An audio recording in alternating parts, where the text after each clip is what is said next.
In the 19th century, Morocco had a very different political structure.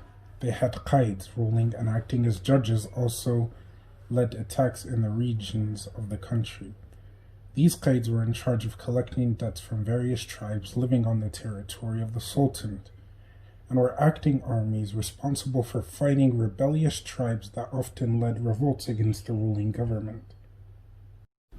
Hadda, better known as Kharbusha, was a young singer that hailed from the tribes of Walad Zayd. Her tribe came from the Dukal Abda region of Morocco. Walad Zayd were under the rule of Al-Qaid Isa bin Omar, a fierce and cruel tyrant. After the death of Sultan Hassan I, Al-Qaid Isa called a raid on its neighboring tribe, which was Walad Zayd.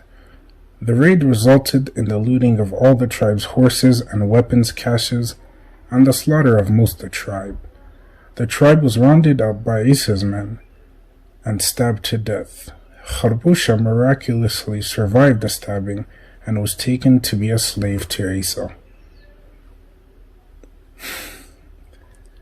Isa had a son named Mulay Ahmed, who disliked him.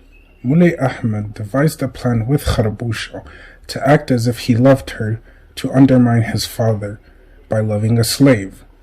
To show his father and other elders of the tribe that Kharbusha was an eligible suitor, Mulay Ahmed hosted a gathering where Kharbusha could perform. All the famous elders and rich were there enjoying the evening. Then Kharbusha was set to perform. Unexpectedly, Kharbusha performed an aita. An aita is a song that tells the struggles endured by one. In this aita, Kharbusha blamed the qaid, the father of her groom, for burning her tribe Walad Ziyad and for the murder of her brothers. Kharbusha ends her aita by singing that she will never bend to the qaid and that she will keep fighting for her people.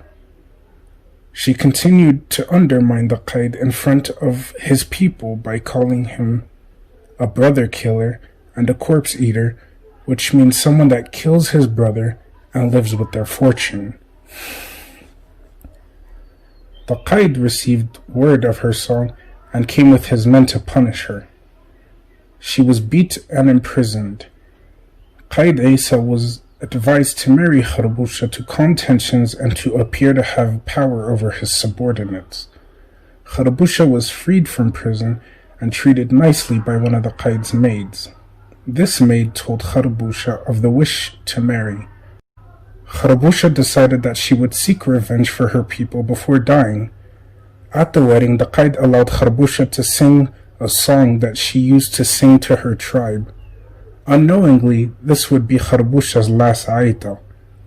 In front of the qaid and all his wedding attendees, Kharbusha once again sang about the struggles of her tribe and her personal struggles. In it, she called her people to rise against the tyrant. As a result, Kharbusha was sentenced to death by building walls around her so she could starve to death.